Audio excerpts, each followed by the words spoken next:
that she voted PRRD. Gibuto niya pagka-presidente. Tanawa na siya, tanawa na siya karon unsa man yang gibuhat. Kini mga tawhanan na dili ako, ma'am, kami sumala sa Ginoo David. We worship during the morning and we worship during the nights. We are Seventh-day Adventist mga Sabatista, ma'am. Kami nagatuo din ni Ginoo. Ako ni sakit akong dughan na pero niya nagiging ko Lord. Bantay in town. So Inday Sara Lord, maluoy ka because there's a rumors nga by all means di yung ka makalingkod unya take down kanila whatever mo gini lang nga buhaton ng mga tawhanan ni rebuke ya ang nakadaot ng mga tawhanan kining mga Marcos ang nakadaot ang isa ka nga gigamit sino aron nga kining shout out us reaction vlog YouTube channel, please like and subscribe. Mabuhay kayo. No. Dapat sila to answer ilaha pong agenda. Kanya nga pag-iwan ako ganahigid sila. Si Saldi ko nga naa nag-iebidensya o si tawag aning si Aimee nga ang igsuon kabalo ba ka ma'am nga nagtanaw mo ko sa live ato sa TV ato sa supa ma'am pag istorya gid ni Aimee nga bangag ang iyang igsuon nakaluhod gid ko sa supa gid ben gid akong ni ingon si David supa papa what's wrong with you and I cried tears gid ingon nga kini mahawa na gid ana di ko sawa kini si BP Sara na gid makalingkod.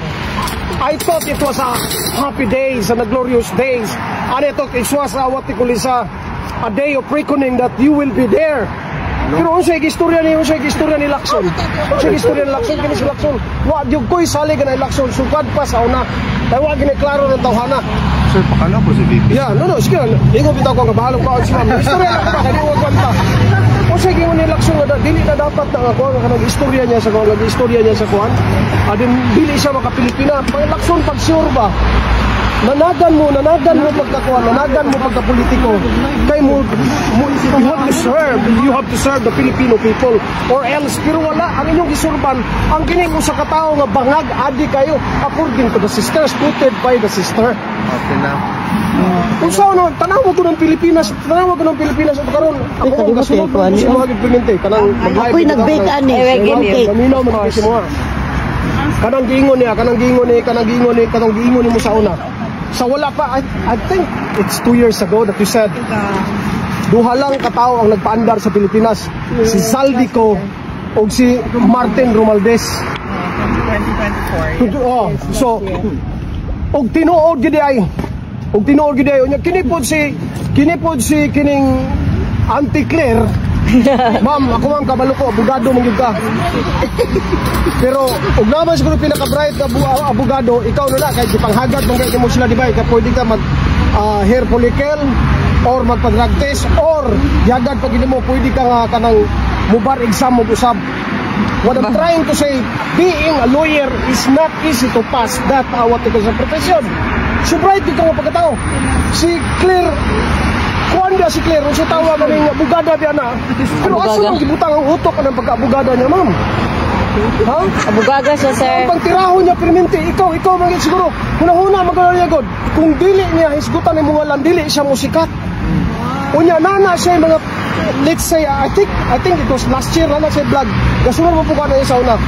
Nga, she was very proud that she voted PRRD. Gibuto man niya pagka-presidente. Tanawa na siya karon unsa man yang gibuhat. Kini mga tawhanan ni dili ako, ma'am, kami sumala sa Ginoo David. We worship during the morning and we worship during the nights. We are a Seventh-day Adventist mga Sabatista ni ma'am. Kami nagatuo gid ni Ginoo. Ako ni sakit akong dughan na pero niya naging ko Lord.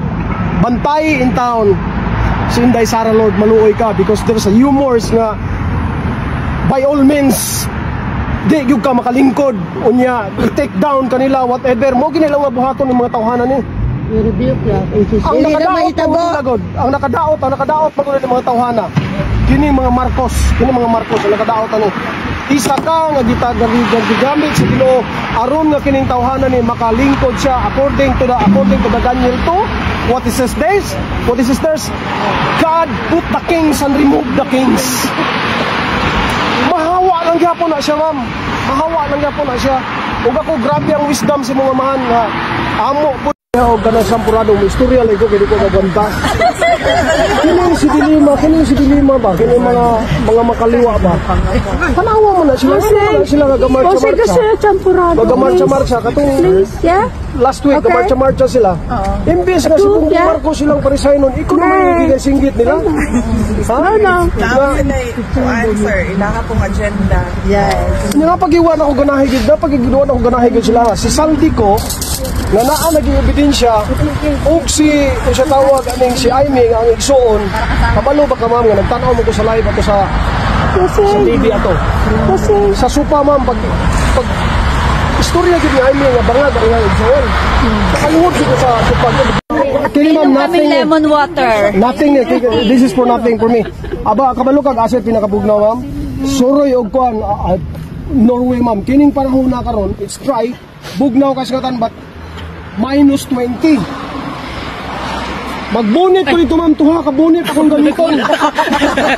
Kahit pertig yung tulo ng sipon mo, magbunit ko, it's 2 bonnets kita kong gamiton, pertig yung bugnawa yun. Ang kabugnaw, pero matingala ko sa mga tagulang ito, Sir Alvin. Naka-miniskirt. Pero sa pertig bugnawa, grabe na mga tigulangan dito. Wait lang, palapit natin, sir. Sir, kamusta po kayo ngayon, sir? Okay lang. God be the glory. Very good. Feeling good. Maraming salamat. At before pala, Wait lang, sir. Guys, naririnig nyo ba si sir? Naririnig nyo ba yung boses niya? Paki-check, paki-ano nga, guys, kung naririnig nyo ba? Ikaw daw, sir, pag yun daw. shout out to everyone, sa lahat ng mga fans ni Sir Alvin. Maraming salamat. It's a great opportunity that these guwapo guys here na tatanungin naman kita kung ano yung mga masasagot natin o hindi natin sasagutin sa kasamaan ng loob natin sa mga pangyayaring nagaganap sa lupang ipinangako ng ating Pilipinas. Ngayon, Sir Alvin, ano ba yung mga tanong mo? Sir, pag ilang beses mo na to ngayon, sir, dito? Actually, pangatlo. Yeah, pangatlo na sa amin kasi una, ako, yung asawa, tapos ito ngayon, kaming pamilya, magkakasama kaming pamilya ngayon. So, this is a 3 times now just to support sa ating pinakamamahal na Pangulong Duterte. Para sa akin, he's always a president kasi napakasakit talagang isipin talaga na yung namamahala sa atin itong si Bongbong Marcos na nandyan ngayon na sobrang kapal talaga. Naalala ko dati yung nasa Pilipinas pa si nung hindi pa nila hinablog si Tatay Digong. Ano sabi ni Tatay Digong? Huwag nyo namang gahasain ang pera ng bayan. Mahina, wait lang. Mahina daw, ganito daw dapat. Yan. Sige sir, Okay. patuloy ka, sir. Yung sinasabi naalala ko yung sinasabi ni Duterte, ni Pangulong, mahal nating Pangulong Duterte, yung sinasabi niya, huwag nyo namang gahasain ang kaba ng bayan. Hindi lang ginahasa, minulis siya at lahat-lahat na. At ang nakapagtataka, at ito pang nakapagtataka, biruin mo, sinasabi na nung kapatid na talagang may tama itong kapatid niya, itong si Bongbong Marcos na talagang addict naman talaga mula nung teenagers pa hanggang sa kasalukuyan. Tapos itong si Ping Lacson, pinapanigan pa itong si itong si Bongbong Marcos. Maalala ko lang yung problema dati kay Erap, sa panahon ni Erap. Yung binibigyan lang sa Erap na 200 million ba yun sa payula ng Huweteng. Tanggal kaagad siya, tanggal kaagad si si Erap. Talagang Bumaba siya sa pwesto. Bumaba siya sa pwesto, nag-resign. At pagkatapos, yung mga madre at saka yung sila ni buhay pa si Cardinal Sin noon Yes. Di ba? Bubuhay pa siya noon. Talagang nagpuntahan na doon sa sa It's Happy People's Power Stove. Yung ginawa nila. Tapos nasa Manila ako noon. Ang nangyari pa nga noon, yung mga, say for example, yung mga oligarchs, mga elitista, yung, say for example, yung mga may-ari ng mga Pure Foods, lahat ng mga factory. Sinasabi, sa halip na kayo papasok sa factory, huwag na kayong pumasok, dumiretso kayo dun sa EDSA, at doble ang bayad dyan para bank holiday sa atin. Double wages. So nagpunta doon. At kung hindi naman kayo magpupunta doon, ang mangyari, tanggal ka na, wala ka ng trabaho. Magwalis ka na lang sa bakuran. Yun ang mga pangyayaring nagaganap. Pero, ura-urada, itong mga Makabayan Black, sila ni, yung mga Castro na yan, yung mga, ano pa ba yun, Makabayan Blacks, yung mga teachers, acts na yan, ACT, yung mga yan, Gabriela, Antimano, hindi nila tinantanan. Tanggal ka agad si, anong tawag nitong si Era. Pero ngayon, sir, Pero ngayon, ang nangyayari ngayon, ha? naghaliluya siya Naghaliluya sila. sa Marcos. Ha? Naghaliluya sila ngayon sa Marcos. Kasi ayaw nilang ayaw nilang may upo si Sara, kasi kung may upo si Sara, talagang pupulutin sila sa kangkungan. Correct, sir, Ha? lahat. Talagang pupulutin sila sa kangkungan at ipapakain sila sa mga buhaya. Correct. Oh. Sakto, sir. Ngayon, ang problema ngayon, ang mga buhaya wala na sa kangkungan. Nandyan na sa HOR. Correct. Sa HOR. Ando na lahat. Oo. Ha? Nakakagalit talaga. Kaya nga, sir, nakakapagtaka no na hindi na sila nagsasalita na even though mga bilyon-bilyong pesos na sinabi na mali-maletang pera binibigay doon sa mga personalidad na sinabi ni Rizal Tico. Pero ngayon, wala silang... Ebidensya nga yun eh. Yun ang napakasakit kasi may ebidensya na lahat-lahat. Ito, excuse me, ang Gonggong Marcos na yan, ha? Ito ako, mga guys. Ito lang, ha? Oy, shoutout nga pala kay ano, Di Vera? Joy De Vive. Joy De Vive. Shoutout Joey, nga pala sa idol ka ni Joey. sir. Lagi kitang pinapanood. Range Rock from Ireland. Oo. At saka of course, ang magandang beautiful dyan, si Sas. Si Sas, oo. Si Sassy. Okay. Okay, patuloy tayo. Ito nakakagalit. Talaga din namang trilyon-trilyon. Drug addict pa. Sinasabi ng drug addict sila. Yung ang isiniwalat ni ano yun eh. Nung pagsiwalat ni ano tawag dito ni... Sino ba yun? ni sila na tayo. Nung Pagsabi sinasigura. niya, Pagsabi niya, palakpakan kami. Ako din. Grabe, akala ko bukas bababa na siya kasi ang kapal ang mukha niya. Alam mo bang pinipick up ko si Mrs. noon. Tapos ako, magmadali tayo, kailangan makikita ko to sa malaking TV. Correct. Ang ginawa ko noon, alam mo, umiyak talaga ako. Napaluhod ako dun sa ano, sa sofa. Sabi ko, Lord, thank you talaga. Kasi akala ko, Ito na yung alis hinihintay na natin. talaga. Oo, correct. Totoo. Akala ko talaga yung corner na talaga. Corner talaga, ito na, this is the last time na wala na talagang lusot si Marcos. Correct. Totoo yan, sir. Ay nako, itong mga walang mga kaluluwa. Wala, good, sir. Bagi, kaluluwa. Sinasabi pa na anong sinasabi ni Lacson? Oo. Hindi daw maka-Pilipino. O, hindi daw. No, this is different one. Ang sabi daw ni Marcos, sir, na ang nagsasalita daw doon sa INC rally is not his sister. O ito si sister. O nakita mo ba yun? Yung palang dapat eh, talagang ikulong mo na siya. Wala siya sa tamang pag-iisip. Hindi na Correct. nga niya makilala na sister Sister na niya, niya. oo. Totoo yan. Ito pa, hindi lang yun. Sabi nila, Mark Enriquez ka daw. Sinasabi niya na, ito yung mga kaganapan dito. Ito pa, sinasabi niya, sabi niya, she's not my sister. O di ba, Hallucinate na siya. hallucinate siya. Di ba yung talagang high na high talaga siya? Oo, correct. Super high talaga siya. At saka nakita ito mo ba pa, yung video, sir, na dumugo yung ngipin niya, nagsasalita siya. Sus, grabe. bullshit talaga, yung talagang gumaganon yung bibig niya. At hindi lang yun. Totoo. Ang mga hunghang itong si Claire Castro, isa pa to, lente kang Claire Cap. Sinasabi niya na AI daw yun, yung nagsalita. Oo, AI daw. Grabe na talaga. AI! Si Saldico! Mali-malita! Coincidence! Coincide! That is coincide what you call this, ano nga yung Marines na yun? Si Gutesa, yung sinasabi ni Gutesa. Same. Yung sinasabi niyo. Tama, sakto sila. Sakto Oo, talaga, magkatugma. coincide talaga. Oo. Coincide talaga, parang mag-asawa, sakto-sakto. Correct. Oo. O sa mga asawang yung walang kaliwaan, ha? O. Ngayon, kung makikita mo, talagang it's more than enough. Correct. Yung dalawang yun na pasabog niya, no? Ako, believe din ako galit na galit ako kay Saldico, ha? Kasi yung, naalala mo yung sinasabi niya, no? Naalala mo yung sinasabi ni BP natin? BP na. Oh, na please God sooner to become a president. Naalala mo yung Correct, sinasabi niya? yes, Kaya ako umalis dyan. Kasi, nag-insert sila ng 5 billion Doon sa budget. Sa budget ng DepEd. Oh, yung sinasabi niya, dalawang tao lang Ang may nag-operate sa ating budget bansa. ng Pilipinas. Oo, correct. Si Zaldico at Martin Martin Romualdez. Pero ano sabi mo ngayon, sir, na parang nahanap ni Zaldico ang konsensya niya sa puso niya na magsalita na siya ngayon at sinasabi ng mga dating kaalyado niya na hindi yan totoo, walang ganito ganyan, mga ganyan. Anong masasabi mo doon? No, to be honest with you, there is a two factors for this. Or there is a two factors for this. First of all, of course, he got a conscience, okay? The conscience, hindi na niya kayang maarok. Correct. Kasi una sa lahat, napaiyak ako yung letter ng anak niya. Sumulat yung anak niya eh.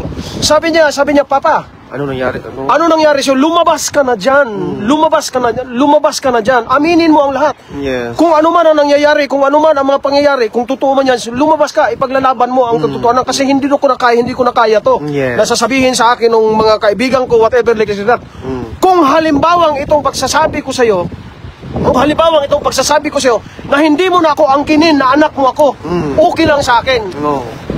Totoo yan, totoo. Galing pa si Sir sa Ireland. Oh. Ireland pa si Sir galing. Sabi, hi, ano po. Ato, sinasabi natin yung mga kaganapan ba? Ha? Ngayon, dalawang faktor yung sinasabi ko sa'yo, ha? Tatlo. Isang faktor yun. Siyempre, makonsensya ka sa anak mo kung ano yung sinasabi ng anak mo. Magpakalalaki ka, nakonsensya siya. At naiyak ako doon yung sinasabi niya, kung ako, anak mo naman talaga ako, I did not even finish my school. Hindi siya nag-aaral. Hindi siya nag-aaral kasi siyempre, anak mga mayaman, nalibang na sa negosyo, yung mga gano'n naman, ano? Yes, oo. Namana yung ano. Pero sinasabi niya, lahat iwanan ko, kahit maging pulubin ako, o itakwil mo ako, Yes. para sa pagsasabi ko sa'yo ng totoo, pero lumabas ka dyan sa sabihin mong katotohanan. Yes. Isa yun, nakonsensya siya. Yes. Pangalawa, as I said to you, sabi ko, gawin natin tatlo, additional one. Ang pangalawa, natatakot siya sa banta ng buhay niya. Correct. Kasi sinabihan pala siya ni Martin, Valdez na paglalabas ka. paglalabas ka, papatayin kita mismo, ako ang magpapatay sa iyo ng pulis. Correct. Pangalawa yon. Pangatlo. At ang pangatlo, nakonsensya siya sa taong bayan. Correct. Yun talagang pinaka-highest. Kahit pa paano, nakonsensya niya na the millions of peoples Oo. are suffering, the millions of peoples are suffering in the Philippines. Oo. Pero yung ginawa nila, yung pangdudugas nila sa flood control na Correct. pera. Yes. Oo. That is more than criminality. Correct yan, ate. That is more than a crime. Also, kuya, sa lahat ng mga kabulastugan na nasa surface ngayon, guys, kasi malamig talaga dito, guys. Kaya sinisipon lumalabas talaga. yung- Sinisipon talaga kami. Kasi sobrang lamig. Kita mo, nakascar pa ako. Grabe. Balot na balot.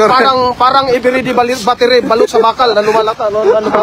Kasi guys, sinasabi nila na sa lahat ng mga kabulastugang na surfacing ngayon, dapat ipin sa mga Duterte yan doon. Tingnan natin yung mga ilang bilyon yung sinasabi nila doon para sa mga Duterte, mga flood control project sa Davao, ganito ganyan. Pero napunta ko sa Davao, nakita ko napakaganda talaga. Maganda talaga. Taga Davao ako, ha. Talagang pisa ako ng Davao.